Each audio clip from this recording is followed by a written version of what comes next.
Hi friends, mutton biryani எப்படி செய்யணும்னு பார்க்கலாமாங்க. Stove on பண்ணி குக்கர் வச்சுக்கலாம். இதில் 3 டீஸ்பூன் எண்ணெய், 2 டீஸ்பூன் நெய் சேர்த்துட்டு நல்லா காய விட்டுக்கலாம். பிரியாணி பைஸை சேர்த்து பொரிய விட்டுட்டு 2 பெரிய வெங்காயம், 2 பச்சை மிளகாய் சேர்த்து நல்லா வதக்கிக்கலாம். வெங்காயம் நல்லா வதங்கி வந்ததுக்கப்புறம் 1 டீஸ்பூன் இஞ்சி பூண்டு பேஸ்ட் சேர்த்துக்கலாம்.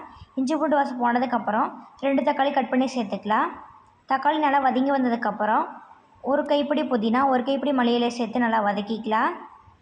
இது கூட 4 டீஸ்பூன் தயிர், 1 teaspoon chilli powder, 1 teaspoon garam masala, 1/4 teaspoon மஞ்சள்தூள், தேவையான உப்பு சேர்த்து நல்லா வதக்கிக்கலாம்.